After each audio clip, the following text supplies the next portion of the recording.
बिस्मिल्लाहिर्रहमानिर्रहीम। अस्सलाम वालेकुम viewers, welcome to my channel kitchen queen cuisine. तो व्यूवर्स, आज मैं लेके आई हूँ आप सबकी फेवरेट डिश यानी कि करी पकोड़ा की डिश। ये हमारी रवायती डिश है। इसको बहुत से इलाकों में जो है डिफरेंट स्टाइल में बनाया जाता है और पसंद भी बहुत ज़्यादा किया जाता है। हर एक के बनाने का स्टाइल भी और होता है। मैं जिस स्टाइल से बनाती हूँ आज मैं आपके साथ, और आप भी ये रेसिपी ज़रूर ट्राई कीजिएगा और वीडियो को पूरा देखिएगा। वीडियो अच्छी लगे तो वीडियो को लाइक और चैनल को सब्सक्राइब कर दीजिएगा। तो चलिए वीडियो को स्टार्ट करते हैं।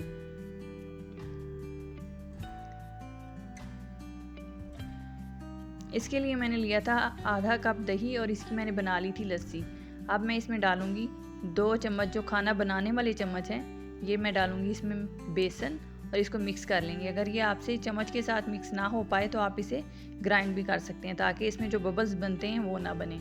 अच्छे से इसको जो है मिक्स कर लेना है लस्सी के साथ। ये देखिए, इस तरीके से आपने 2 चम्मच इसमें लस्सी में डालने हैं बेसन के, और फिर आपने इसे मिक्स करना है।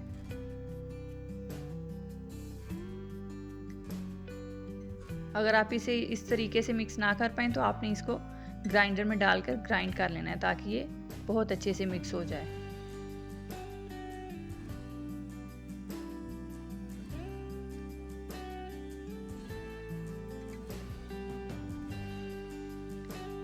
तो व्यूवर्स, बेसन जो है वो लस्सी में अच्छे से मिक्स हो गया है। अब हम इसे एक बाउल में निकाल लेंगे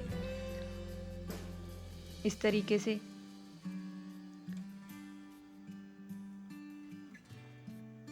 और फिर अब हमने यहाँ पर लिया है 1 मीडियम साइज़ का प्याज, 2 हमने ली हैं सब्ज़ मिर्चें और 1 हमने लिया है मीडियम साइज़ का टमाटर। इसका हमने बना लेना है एक फाइन पेस्ट। इसमें थोड़ा सा पानी ऐड करेंगे हम और इसका पेस्ट बना लेंगे इस तरीके से।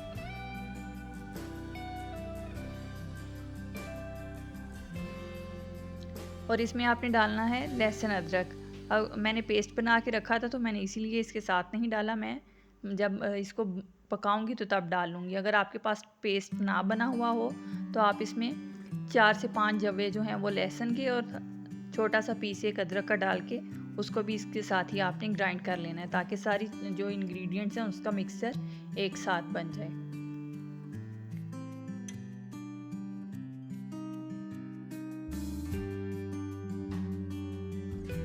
और व्यूवर्स, अगर आपको लगे कि पानी कम है तो आप थोड़ा सा पानी और डाल सकते हैं, ताकि पेस्ट अच्छे से बन जाए।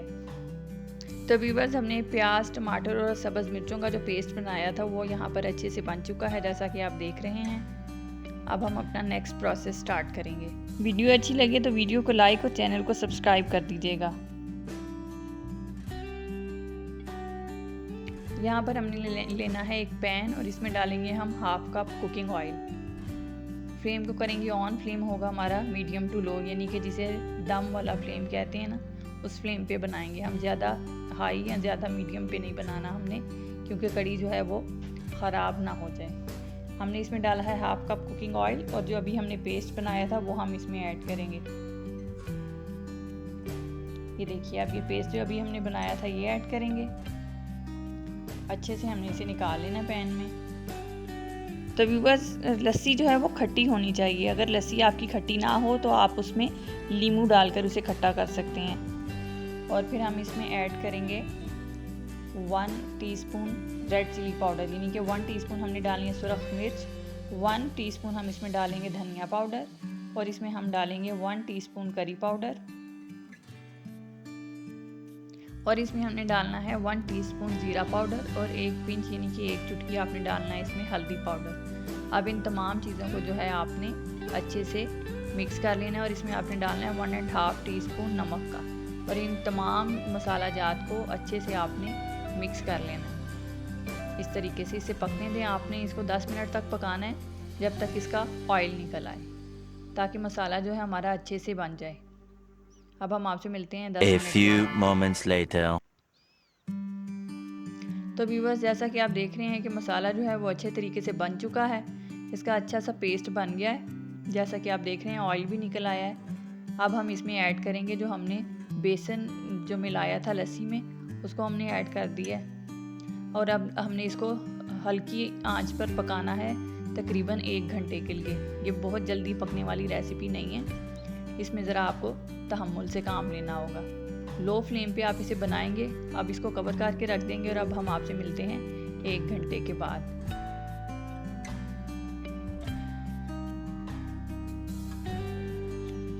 तो अभी बस कड़ी के पकने तक हम कर लेते हैं पकोड़ों की ड्रेसिंग। इसमें मैंने लिया है 1 आलू, इसको मैंने ये स्मॉल पीसेस में चॉप कर लिया था, और ये लिए हैं मैंने 2 चॉप्ड अनियन। इनका भी साइज़ जो है वो आप देख लीजिए, स्मॉल साइज़ में होंगे ये। और एक मैंने आधी ली थी इसमें शिमला मिर्च, और थोड़ी सी मैंने इसमें डाली थी बंद गोभी। ये डालने के बाद आपने इसमें डालना है सब्ज़ मिर्चें 2 चॉप की हुई, इस तरीके से। ये डालने के बाद नमक हम एंड पे डालेंगे।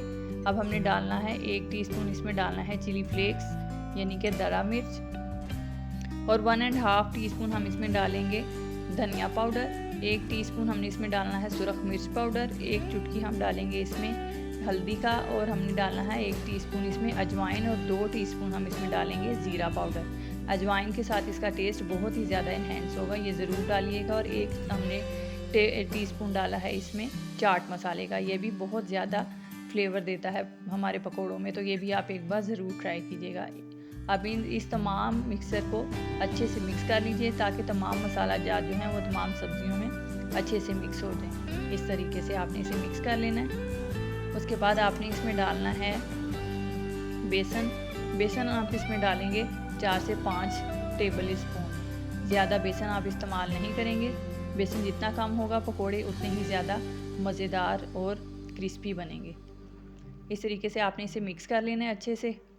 और अब हम इसमें डालेंगे नमक आपने डालना है 1.5 टीस्पून, या आप अपने टेस्ट के अकॉर्डिंग भी नमक डाल सकते हैं। तो व्यूअर्स, मैंने पकोड़ों की जो ड्रेसिंग की है उसमें जो मैंने मसाला जाट डाले हैं वो मैंने अपने ये जो इंग्रेडिएंट्स मैंने लिए थे यानी आलू प्याज, इसके हिसाब से मैंने डाले हैं मसाला जात। आपने अगर ज़्यादा बनाने हो तो आप अपने इन मसाला जात की क्वांटिटी कम या ज़्यादा कर लीजिएगा।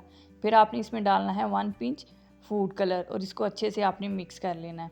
फूड कलर इसलिए डाला है ताकि जो बाज़ार से हम लेते हैं ना पकोड़े, उनका कलर भी थोड़ा सा ऐसे रेड सा होता है और वो देखने में भी अच्छे लगते हैं, तो इसीलिए हम घर में भी ये बना सकते हैं। और 1 पिंच आपने लेना है इसमें बेकिंग पाउडर ताकि हमारे पकोड़े जो हैं वो नरम बने।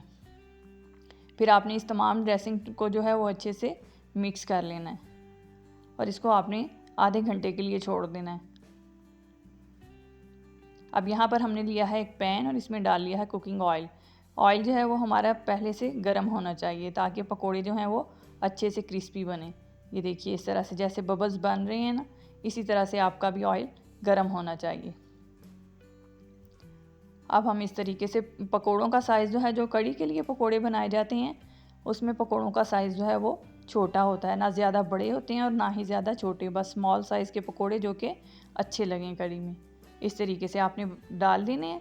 और अब हम इसकी साइड चेंज करेंगे। ये देखिए कितने मज़ेदार से पकोड़े जो हैं वो रेडी हो चुके हैं।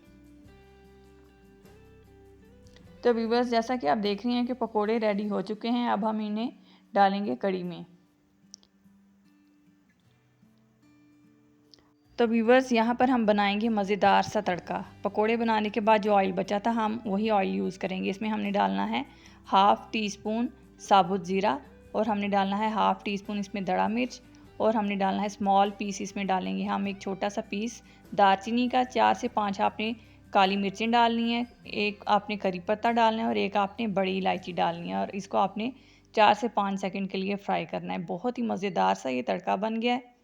ये देखिए इस तरीके से आपने इसे फ्राई कर लेना है लो फ्लेम पे, ज़्यादा हाई फ्लेम पे आपने इसे फ्राई नहीं करना। अब ये रेडी हो चुका है। अब हम इसे कड़ी में डालेंगे इस तरीके से। तो ये देखिए जनाब, हमने जो तड़का बनाया था वो कड़ी में डाल दिया, और ये कितनी प्यारी लग रही है, कितना खूबसूरत इसका कलर आया है, और इसका टेस्ट भी बहुत मज़ेदार है। आप भी ज़रूर ये रेसिपी ट्राई कीजिएगा।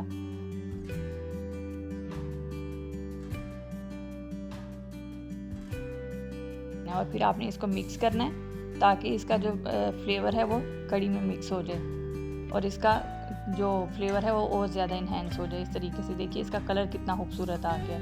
अब हम इसे सर्व करेंगे। ये देखिए कितना प्यारा इसका टेक्सचर है। आप भी ये रेसिपी ज़रूर ट्राई कीजिएगा। वीडियो अच्छी लगे तो वीडियो को लाइक और चैनल को सब्सक्राइब कर दीजिएगा। अब हम आपसे मिलते हैं नेक्स्ट वीडियो में।